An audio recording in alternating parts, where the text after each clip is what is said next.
Hello friends, welcome to Icon G K Adda and this is P के शर्मा। दोस्तों, आज हम बात करने वाले हैं यूपी कांस्टेबल जो आपका 17-18 फरवरी को हुआ था, जो कैंसिल हो गया था पेपर। उस पेपर के जीएस के सारे पेपर जो पार्ट 2 में आज हम देखने वाले हैं। पार्ट 1 दोस्तों उसका वीडियो जो पड़ा हुआ है, पार्ट 1 जिनको देखना है वो देख सकते हैं, और ये पार्ट 2 है इसका। जो बाकी क्वेश्चन बचे हुए हैं हम उनको देखते हैं दोस्तों। और दोस्तों, जो लोग चैनल पर नए आए हुए हैं वो चैनल को सब्सक्राइब कर लेंगे ताकि उन्हें समय से वीडियोज मिलता रहे। तो दोस्तों, हम आते हैं अपने पहले क्वेश्चन पे।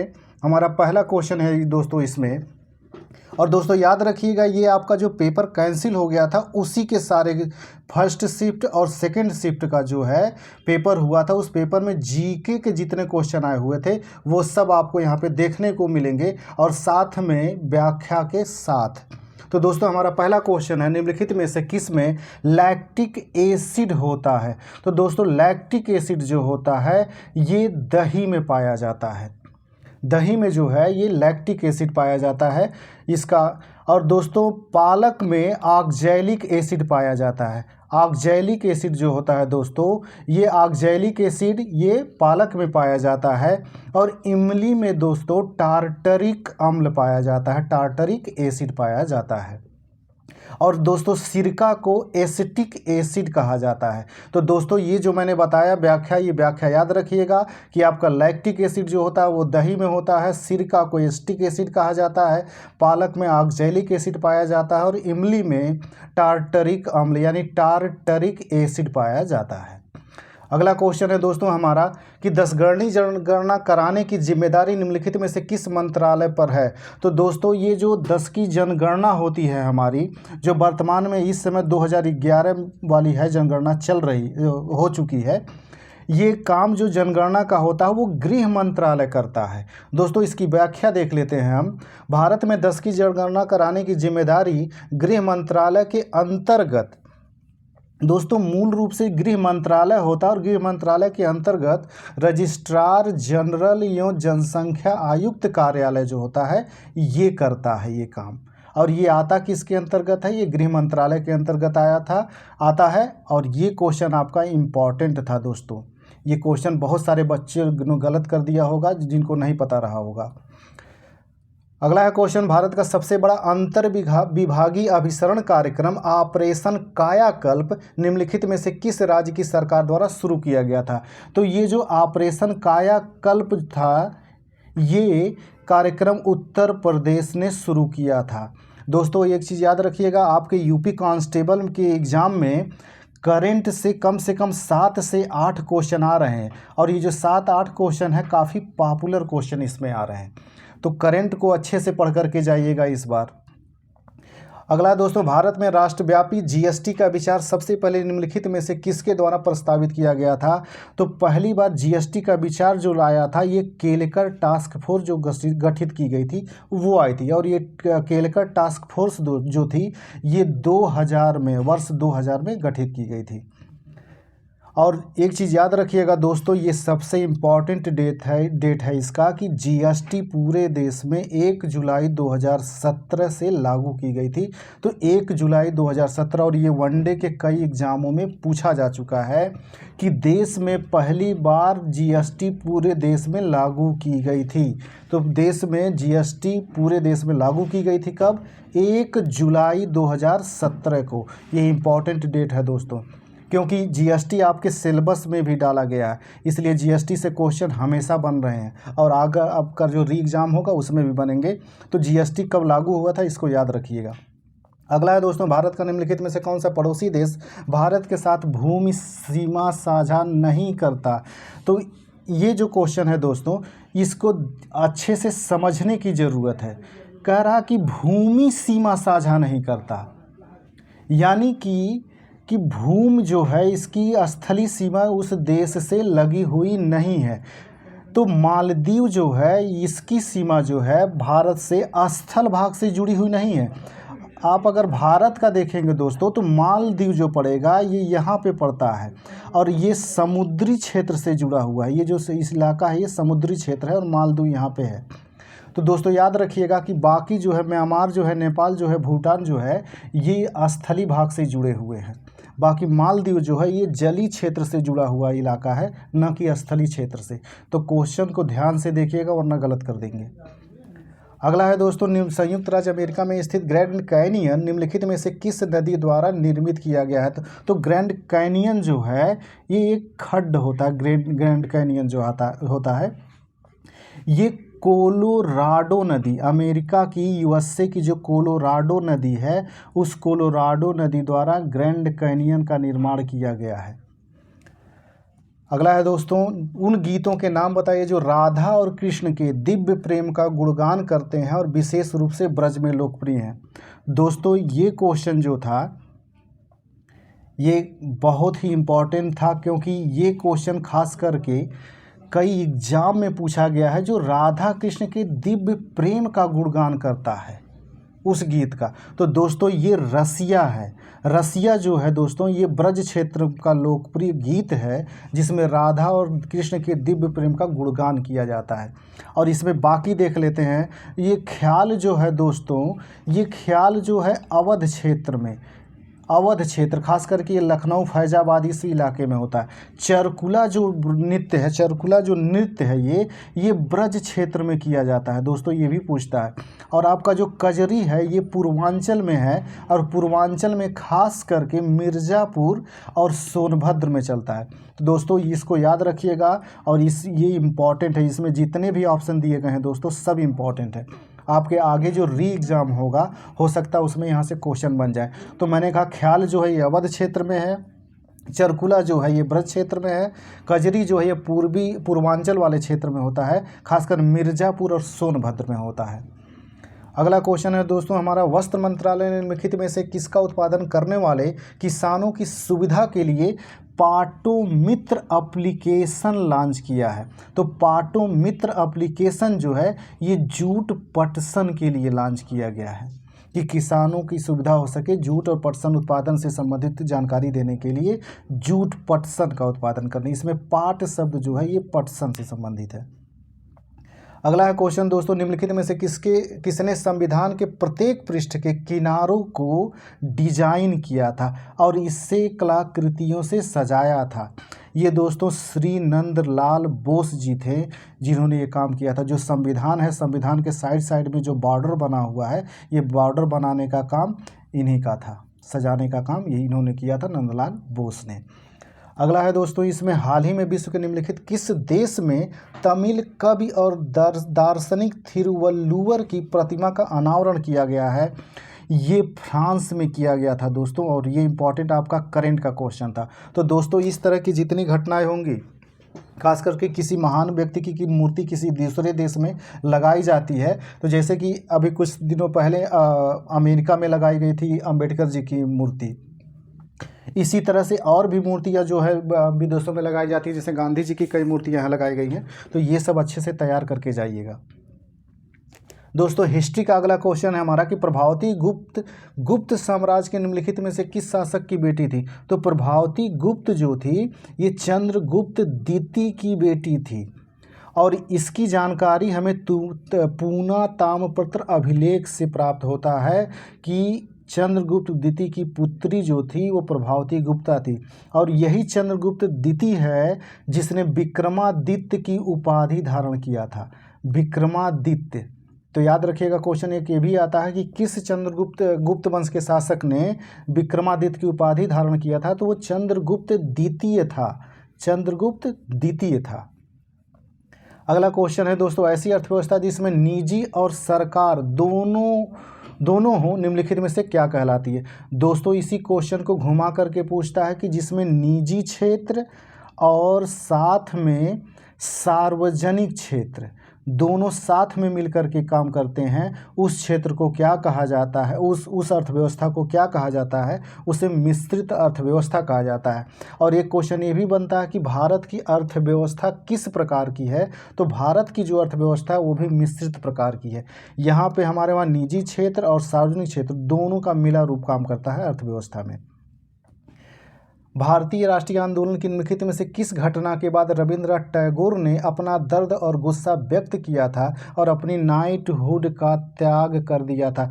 दोस्तों एक चीज़ याद रखिएगा, आपके क्वेश्चन को बस लेंदी बनाया जा रहा है, बाकी कुछ नहीं किया जा रहा। बस आपसे यही पूछना चाहता है कि नाइटहुड की उपाधि जो रविंद्रनाथ टैगोर जी ने वापिस कर दिया था, किस घटना के कारण किया था? तो आपको पता है कि जलियांवाला बाग जो नरसंहार हुआ था 13 अप्रैल, दोस्तों इसका डेट भी याद रखिएगा, ये क्वेश्चन डेट के साथ पूछता है। 13 अप्रैल 1919, ये 13 अप्रैल 1919 को जो जलियांवाला बाग घटना घटी थी, इसी के विरोध में इन्होंने अपनी नाइटहुड, और दोस्तों कहीं कहीं नाइटहुड न दे करके सर की उपाधि देता है, तो चाहे नाइटहुड कहे चाहे सर कहे, दोनों का एक ही मतलब होता है। तो यही जलियांवाला बाग नरसंहार के, और ये क्वेश्चन बहुत ही इंपॉर्टेंट है दोस्तों, कई बार एग्जाम में आ चुका है। तो ये जलियांवाला बाग नरसंहार जो हुआ था, इसी के विरोध में उन्होंने नाइटहुड की जो अपनी पदवी थी उसको त्याग दिया था। अगला है दोस्तों, निम्नलिखित में से किस एप्लीकेशन का उद्देश्य नागरिक के डिजिटल दस्तावेज वॉलेट में प्रमाणिक डिजिटल दस्तावेजों तक पहुंच प्रदान करके नागरिकों का डिजिटल सशक्तिकरण करना? दोस्तों ये बहुत पुराना क्वेश्चन है।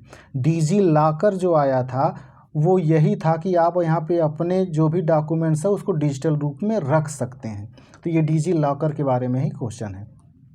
अगला है दोस्तों, निम्नलिखित में से किस बैंक ने रुपे नेटवर्क पर भारत का पहला कारपोरेट क्रेडिट कार्ड लॉन्च किया? दोस्तों एक चीज़ याद रखिएगा, ये करंट का क्वेश्चन है, लेकिन अब ये जीके का क्वेश्चन हो गया है, क्योंकि भारत का पहला है। तो जब भी करंट आप पढ़िएगा तो ये ध्यान दीजिएगा, जो पहली बार घटना होगी वो आपके लिए इम्पॉर्टेंट होगी, और आपके आने वाले एग्जाम में ऐसे क्वेश्चन मिल सकते हैं, जो आपका यूपी कांस्टेबल का री एग्ज़ाम होगा उसमें। तो इसलिए करंट पढ़िएगा, तो जो पहली बार कोई घटना होगी तो उसको ध्यान में रखिएगा। और ये भारत का पहला कारपोरेट क्रेडिट कार्ड जो लॉन्च किया था, इंडसइंड बैंक ने लॉन्च किया था दोस्तों, इंडसइंड बैंक ने लॉन्च किया था, इंडसइंड बैंक ने। अगला है दोस्तों, उत्तर प्रदेश राजस्व संहिता 2006 के अनुसार राज्य सरकार प्रत्येक जिले में कितने कलेक्टर, जिसमें सहायक या अतिरिक्त कलेक्टर शामिल नहीं है, नियुक्त करेगी? दोस्तों यही होता है, हर जिले में एक ही कलेक्टर ही होता है। जो डीएम होते हैं, डिस्ट्रिक्ट मजिस्ट्रेट, वो कलेक्टर वो एक ही होता है। अगला है दोस्तों, यायात्सो भारत के निम्नलिखित में से किस राज्य केंद्र शासित प्रदेश में स्थित पहला जैव विविधता विरासत स्थल है? दोस्तों यहाँ पे भी एक करंट का ही क्वेश्चन है, लेकिन ये पहला है, इस वजह से ये भी आपके लिए इम्पॉर्टेंट हो गया। तो पहला शब्द जहाँ लगा होगा वो आपके लिए इम्पॉर्टेंट है, करंट में ही क्यों ना। तो लद्दाख में ये पहला जैव विविधता विरासत स्थल स्थापित किया गया है, जिसका नाम है यायात्सो।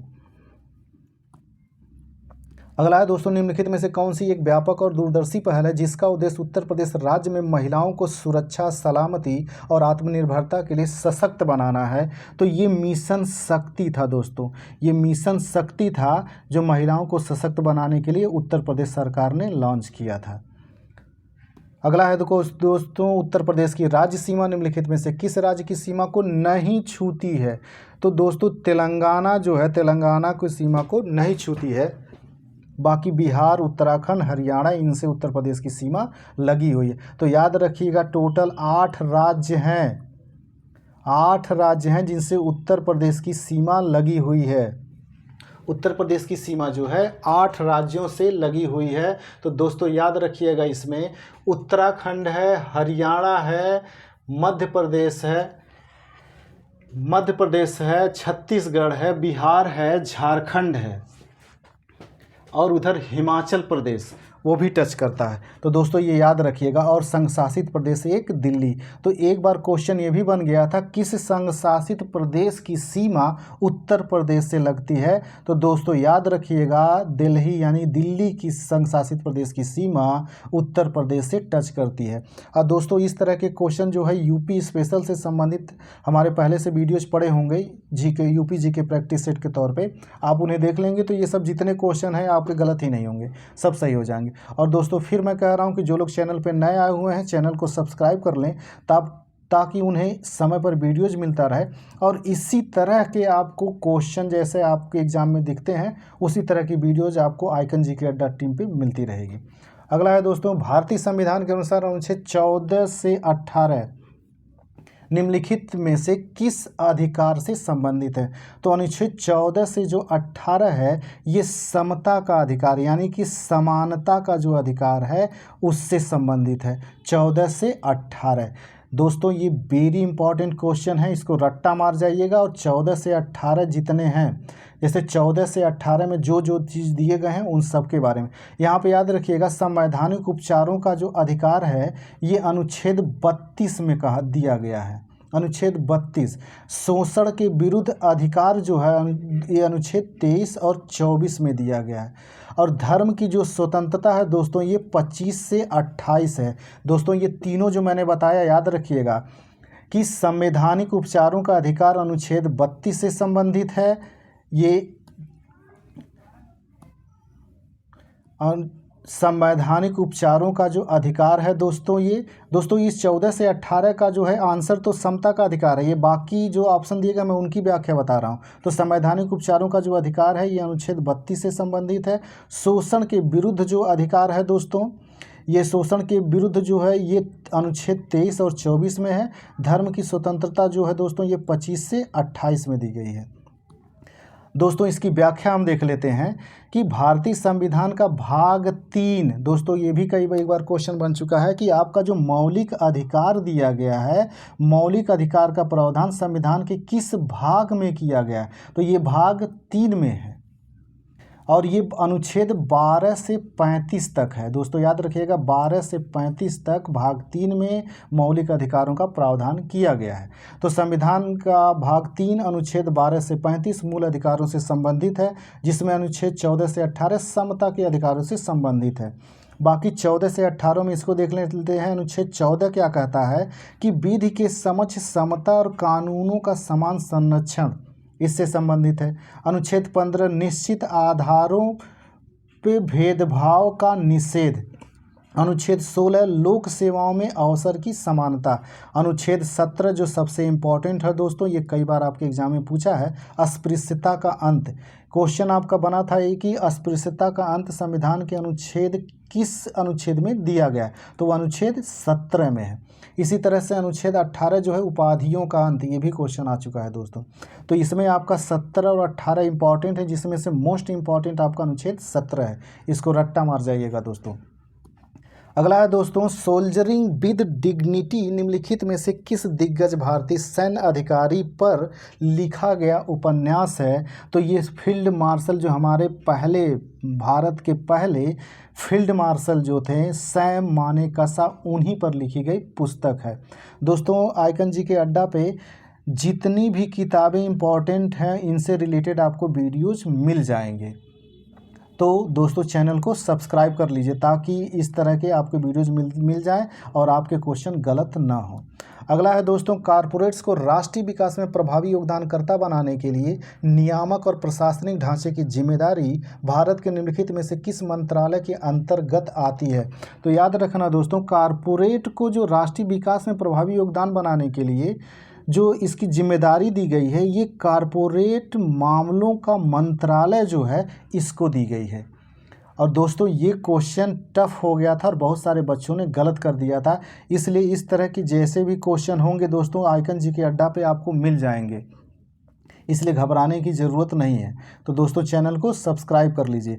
अगला है दोस्तों, मामल्लपुरम उत्सव निम्नलिखित में से किस राज्य का त्यौहार है? दोस्तों त्यौहार से संबंधित भी आइकन जी के अड्डा पे आपको वीडियोज़ मिल जाएंगे और सारे त्यौहार लगभग जो आपके एग्ज़ाम के लिए इम्पॉर्टेंट है और एग्ज़ाम में आ चुके हैं वो सारे मिल जाएंगे।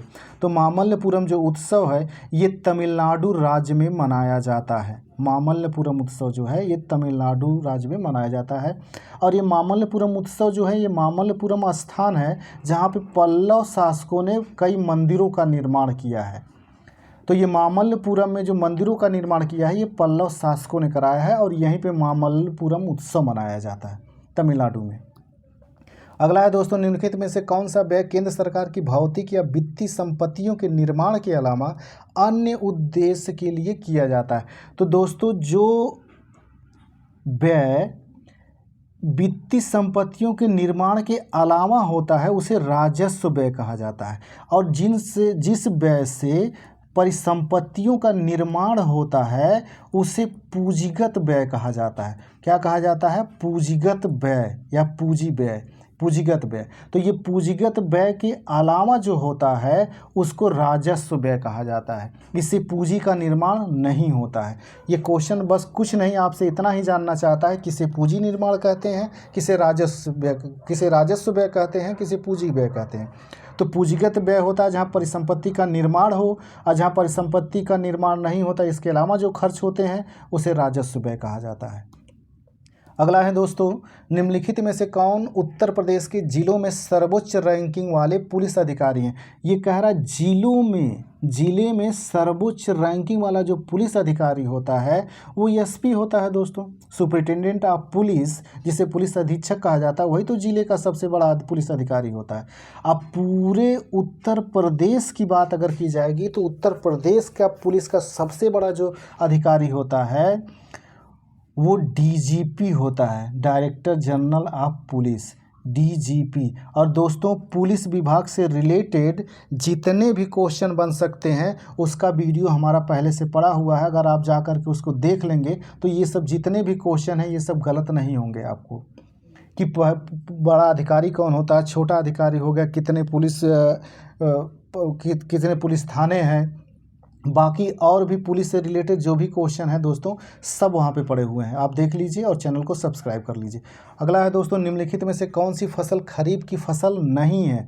खरीफ की फसल नहीं है तो गेहूं जो होती है ये खरीफ की फसल नहीं होती है। दोस्तों याद रखिएगा, गेहूं, चना, मटर, सरसों ये सब जो होते हैं ये रबी की फसल होती है। गेहूं, चना, मटर, सरसों ये रबी की फसल होती है। और ये क्वेश्चन पूछता है दोस्तों, इसमें जो ऑप्शन दिया गया है सोयाबीन, मूंगफली और मक्का, ये सोयाबीन और मूंगफली याद रखिएगा कि ये जो सोयाबीन और मूंगफली हैं ये खरीफ के फसल होते हैं। और जो मैंने यहाँ बताया कि गेहूं के अलावा जो चना और सरसों होता है ये रबी की फसल होती है, तो इसको भी याद रखिएगा। अगर यहाँ धान जैसे होता है, धान जो होता है ये खरीफ की फसल होती है, मक्का जो होता है ये खरीफ की फसल होती है दोस्तों। अगला है दोस्तों हमारा क्वेश्चन, निम्नलिखित में से किस घटना के कारण मोहनदास करमचंद गांधी ने 1922 में असहयोग आंदोलन स्थगित कर दिया था? तो ये चौरी चौरा घटना जो हुई थी, जो 4 फरवरी, दोस्तों डेट याद रखिए, 4 फरवरी 1922 को ये घटना घटी थी। चौरी चौरा जो कि गोरखपुर ज़िले में है, यहाँ पे 22 पुलिसकर्मियों को एक पुलिस थाने में बंद करके आग लगा दी गई थी। और इसी घटना के चलते गांधी जी ने असहयोग आंदोलन वापस ले लिया था। तो याद रखिएगा 4 फरवरी 1922 को चौरी चौरा घटना हुई थी, जिसके विरोध में गांधी जी ने अपना असहयोग आंदोलन वापस ले लिया था। अगला है दोस्तों, उत्तर प्रदेश में राजकीय स्वतंत्रता संग्राम संग्रहालय शहीद स्मारक निम्नलिखित में से किस स्थान पर स्थित है? तो ये मेरठ में है। अगला है दोस्तों, निम्नलिखित में से किस विशेष बल को विमान और हवाई अड्डों पर अपहरण और इसी तरह की सुरक्षा स्थितियों का जवाब देने के लिए विशिष्ट दक्ष बल के रूप में नियुक्त किया गया है? तो ये एनएसजी है, एनएसजी, नेशनल सिक्योरिटी गार्ड। दोस्तों याद रखिएगा ये नेशनल सिक्योरिटी गार्ड है जो कि अब विमान या हवाई अड्डों की रक्षा का काम करेंगे। अगला है दोस्तों, राजस्व परिषद उत्तर प्रदेश की स्थापना निम्नलिखित में से किस जिले में की गई थी? तो राजस्व परिषद, दोस्तों ये इंपॉर्टेंट क्वेश्चन है और कई एग्जाम में आया है। राजस्व परिषद जो है ये उत्तर प्रदेश के इलाहाबाद प्रयागराज में है, इलाहाबाद में, जो कि अब वर्तमान में प्रयागराज के नाम से जाना जाता है, वहाँ पे है राजस्व परिषद। अगला दोस्तों, निम्नलिखित में से किस देश ने 2024 में ब्रिक्स समूह में शामिल होने से इनकार कर दिया? और दोस्तों ये अर्जेंटीना देश था जिसने इनकार कर दिया, और ये आपका करंट का क्वेश्चन था दोस्तों। अगला है दोस्तों, चंद्रयान 3 के लैंडर का नाम क्या है? जो चंद्रयान 3 का जो लैंडर था उसका नाम विक्रम था। और दोस्तों एक चीज़ और इसमें फैक्ट याद रखिएगा कि जो लैंडर था उसका नाम तो विक्रम था, लेकिन जो रोवर था, रोवर का नाम प्रज्ञान था। तो एक फैक्ट आपका यहाँ से बनता है कि जो चंद्रयान 3 था उसके रोवर का नाम क्या था, तो वो प्रज्ञान था, और लैंडर का नाम विक्रम था। अगला है दोस्तों, मथुरा के पास मठ के एक मंदिर में किन शासकों की विशाल मूर्तियां प्रतिष्ठापित पाई गई हैं? तो दोस्तों ये कुषाण शासक थे। कुषाण शासकों से संबंधित जो मूर्तियां मिलती हैं वो मथुरा से मिलती हैं, और दोस्तों पेशावर, 2 जगह हैं, मथुरा और पेशावर, ये दोनों जगह हैं जहां से मूर्तियां इनकी मिलती हैं। और मथुरा से ही माना जाता है कि कनिष्क, जो कुषाण वंश का शासक था कनिष्क, उसकी कई मूर्तियां मिली हैं। अगला है दोस्तों, निम्नलिखित में से कौन सा भारत में पुलिस का सर्वोच्च सम्मान है? दोस्तों मैंने कहा कि फिर पुलिस से संबंधित, पुलिस विभाग से संबंधित हमारे वीडियोज पड़े होंगे, आप वहां जाकर के देख लेंगे तो ये सब जितने क्वेश्चन हैं ये सब आपको वहां पर मिल जाएंगे, आपको कुछ और एक्स्ट्रा करने की ज़रूरत ही नहीं पड़ेगी। तो पुलिस का जो सर्वोच्च सम्मान होता है दोस्तों, वो राष्ट्रपति पुलिस वीरता पुरस्कार होता है। राष्ट्रपति पुलिस वीरता पुरस्कार ये पुलिस का सर्वोच्च सम्मान होता है। और इसके पहले दोस्तों हमने बताया कि पुलिस का सबसे ऊंचा पद जो होता है वो डीजीपी का होता है, और सबसे छोटा जो पोस्ट होता है वो कांस्टेबल का होता है। और दोस्तों कांस्टेबल को कितने स्टार मिलते हैं, ये सारे क्वेश्चन जितने भी हैं ये सब आपको हमारे पुराने वीडियोज में मिल जाएंगे, आप वहां जाकर के देख सकते हैं। अगला है दोस्तों, भारत के संविधान के अनुच्छेद 64 और 89(1) के तहत निम्नलिखित में से कौन राज्यसभा का पदेन सभापति है? दोस्तों राज्यसभा का पदेन सभापति जो होता है वो उपराष्ट्रपति होता है। उपराष्ट्रपति का उपराष्ट्रपति के रूप में कोई काम नहीं होता है, मूल रूप से इसका जो काम होता है राज्यसभा के सभापति के रूप में काम होता है, इसीलिए उपराष्ट्रपति जो होता है राज्यसभा का सभापति होता है। दोस्तों याद रखिएगा, जो राज्यसभा होती है ये एक अस्थाई सदन है, ये कभी विघटित नहीं होती है। इसके 1/3 जो सदस्य होते हैं हर दूसरे वर्ष सेवानिवृत्त होते हैं।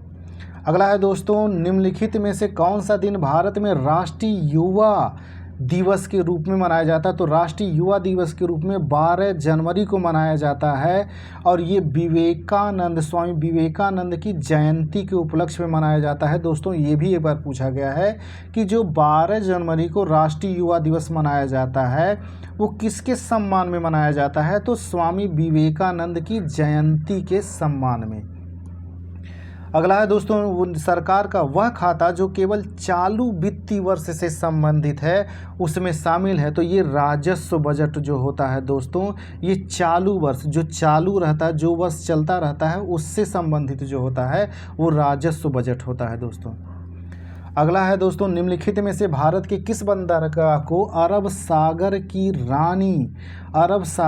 रानी के नाम से जाना जाता है? तो दोस्तों कोच्चि जो बंदरगाह है, ये कोच्चि बंदरगाह जो है ये केरल में है। दोस्तों याद रखिएगा, एक बार ये भी क्वेश्चन पूछा गया था कि कोच्चि बंदरगाह किस राज्य में है। दोस्तों बंदरगाहों से संबंधित जो हमारे 13 मुख्य बंदरगाह हैं इनसे संबंधित आपको वीडियो आइकन जीके अड्डा पे मिल जाएंगे कि कौन सा बंदरगाह कहाँ पे है, किस राज्य में है, ये मिल जाएगा। तो कोच्चि को अरब सागर की रानी के नाम से भी जाना जाता है, और कोच्चि जो है ये केरल में है। केरल में कोच्चि बंदरगाह जो है ये केरल में है। तो दोस्तों चैनल को सब्सक्राइब कर लीजिए ताकि आपको सारे वीडियो समय पे मिलता रहे और आप इसका लाभ उठा सकें। हमारा अगला क्वेश्चन है दोस्तों, मोगाओ गुफाएं, जिन्हें हजारों बुद्धों की गुफाएं भी कहा जाता है, निम्नलिखित में से किस देश में? दोस्तों ये काफ़ी फेमस है, हजारों बुद्धों की गुफाएं, ये चीन में है दोस्तों, और ये क्वेश्चन पहले पूछा जा चुका है, ये रिपीटेड क्वेश्चन है दोस्तों, याद रखिएगा। तो मोगाओ गुफाएं जो हैं, जहाँ पे हजारों बुद्धों की गुफाएं भी कहा जाता है इसे, ये चीन में है। अगला है दोस्तों, उत्तर प्रदेश में उत्तर प्रदेश में कुंभ मेला का उत्सव किन नदियों के संगम पर, यानी कुंभ का मेला जो है किन नदियों के संगम पर मनाया जाता है? तो गंगा, यमुना और पौराणिक नदी सरस्वती, इसके संगम पर कुंभ का मेला मनाया जाता है उत्तर प्रदेश में। दोस्तों याद रखिएगा, ये पूछा है उत्तर प्रदेश में, तो उत्तर प्रदेश में कुंभ का मेला गंगा, यमुना और पौराणिक नदी सरस्वती के संगम पर मनाया जाता है। इसके अलावा कुंभ का मेला और जगह भी लगता है, जैसे कि महाराष्ट्र के नासिक में। दोस्तों याद रखिएगा, महाराष्ट्र के नासिक में भी लगता है और एमपी के उज्जैन में भी लगता है और उत्तराखंड के हरिद्वार में भी लगता है। दोस्तों उत्तराखंड के हरिद्वार में, यानी उत्तराखंड के हरिद्वार में लगता है, महाराष्ट्र के नासिक में लगता है, एमपी के उज्जैन में लगता है और उत्तर प्रदेश के प्रयागराज में। ये भी क्वेश्चन बन चुका है कि कुंभ का मेला कितने जगह लगता है? तो 4 जगह लगता है। दोस्तों ये रट्टा मार जाइएगा, ये आपके क्वेश्चन में कहीं न कहीं, एग्जाम में कहीं न कहीं ऐसे क्वेश्चन दिखेंगे। तो प्रयागराज में, हरिद्वार में, नासिक और उज्जैन, ये 4 जगह हैं जहाँ कुंभ का मेला लगता है। अगला क्वेश्चन हमारा दोस्तों, उत्तर प्रदेश वित्तीय निगम यूपीएफसी निम्नलिखित में से किसके विकास के लिए वित्तीय सहायता प्रदान करने में महत्वपूर्ण भूमिका निभाता है? दोस्तों ये उद्योगों के विकास के लिए है उत्तर प्रदेश वित्तीय निगम। दोस्तों एक क्वेश्चन यहाँ से ये भी बनता है कि उत्तर प्रदेश जो वित्तीय निगम है इसका मुख्यालय कहाँ है? इसका मुख्यालय जो है दोस्तों ये कानपुर में है, याद रखिएगा। और ये क्वेश्चन पूछा जा चुका है कि उत्तर प्रदेश वित्तीय निगम का मुख्यालय कहाँ पर है, तो वो कानपुर में है और ये उद्योगों से संबंधित जो भी होते हैं उन्हें सहायता यानी वित्तीय सहायता उपलब्ध कराता है। अगला है दोस्तों, उत्तर प्रदेश का दुधवा राष्ट्रीय उद्यान निम्नलिखित में से किस जिले में है? तो उत्तर प्रदेश का जो दुधवा राष्ट्रीय उद्यान है वो लखीमपुर खीरी में है। दोस्तों उत्तर प्रदेश के जितने भी राष्ट्रीय उद्यान हैं, वन अभयारण्य है और या पक्षी अभयारण्य है, इनसे संबंधित आइकन जीके अड्डा पे आपको वीडियोज़ मिल जाएंगे, तो आपको इधर उधर भटकने की ज़रूरत नहीं है। और सारे उत्तर प्रदेश के जितने भी हैं पक्षी अभयारण्य, राष्ट्रीय उद्यान, अभयारण्य, इन सारे चीज़ों का वीडियोज़ आपको एक जगह मिल जाएगा। तो चैनल को सब्सक्राइब कर लीजिए दोस्तों, ताकि आपको इधर उधर भटकने की ज़रूरत न पड़े और एक ही चैनल पर आपको सारे जीके से संबंधित चीज़ें अवेलेबल हो सकें। अगला है दोस्तों, एनआईए का पूर्ण रूप क्या है? दोस्तों एनआईए का पूर्ण रूप होता है नेशनल इन्वेस्टिगेशन एजेंसी। एनआईए जो है हमारे वहाँ नेशनल इन्वेस्टिगेशन एजेंसी है दोस्तों, राष्ट्रीय जांच एजेंसी है, इसको राष्ट्रीय जांच एजेंसी हिंदी में कहा जाता है। अगला है दोस्तों, ज्ञात निम्नलिखित में से किस देश की आधिकारिक मुद्रा है? दोस्तों एक चीज़ याद रखिएगा, आपके सिलेबस में जो जो मेंशन किया गया है, कमीशन ने जो जो सिलेबस मेंशन किया है कि चाहे राजधानियों के बारे में हो गया, चाहे त्योहारों के बारे में हो गया, मुद्रा के बारे में, सबसे क्वेश्चन पूछ रहा है। और इससे संबंधित आपके सिलेबस से संबंधित, जैसे राजधानियों से संबंधित आपको वीडियोज भी मिल जाएंगे, देशों की मुद्राओं से संबंधित भी वीडियो मिलेंगे, त्योहारों से संबंधित भी वीडियोज आपको यहाँ पे आइकन जीके अड्डा पे मिल जाएंगे दोस्तों। इसलिए चैनल को सब्सक्राइब कर लीजिए। तो हम आते हैं दोस्तों अपने क्वेश्चन पे, क्यात निम्नलिखित में से किस देश की आधिकारिक मुद्रा है? तो क्यात जो है दोस्तों ये म्यांमार की मुद्रा है। और एक चीज़ दोस्तों आपको और देखने को मिलता है कि जो मुद्राओं के बारे में आपका पूछता है, ये सबसे ज़्यादा एशिया की जो मुद्रा है उनके बारे में आपको कमीशन पूछता है। दूसरा एक चीज़ ये देखने को मिल रहा है, जो राजधानी पूछा जाए, जैसे पिछली बार पूछा था कि प्योंगयांग किस देश की राजधानी है, तो दोस्तों प्योंगयांग जो है ये उत्तरी कोरिया की राजधानी है। इसी तरह से क्योंकि ये एशिया में ही आता है, तो एशिया की देशों की राजधानी और एशिया के देशों की मुद्राएं, इनसे संबंधित वीडियोज आपको आइकन जीके अड्डा पे मिल जाएंगे। दोस्तों हम इसकी व्याख्या देख लेते हैं। क्यात जो है ये म्यांमार की आधिकारिक मुद्रा है। श्रीलंका की जो मुद्रा होती है इसे रुपया कहा जाता है।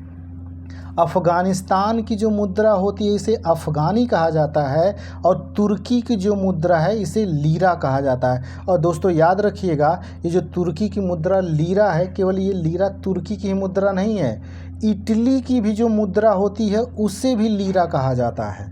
इटली में जो मुद्रा चलती है उसे भी लीरा कहा जाता है। तो दोस्तों ये व्याख्या याद रखिएगा। तो दोस्तों जो लोग चैनल पे नए आए हुए हैं चैनल को सब्सक्राइब कर लेंगे ताकि उन्हें समय से वीडियोज मिलता रहे। और दोस्तों आपको आपके यूपी कांस्टेबल या किसी भी वनडे एग्ज़ाम से संबंधित जो भी जीके के हैं, जीके के जो वीडियोज़ हैं या यूपी जीके के वीडियोज़ आपको हमारे चैनल पे मिल जाएंगे, जाकर आप देख सकते हैं और उसका लाभ उठा सकते हैं। ठीक है दोस्तों, हम मिलते हैं अगले वीडियोज़ में, तब तक के लिए नमस्कार, जय हिंद।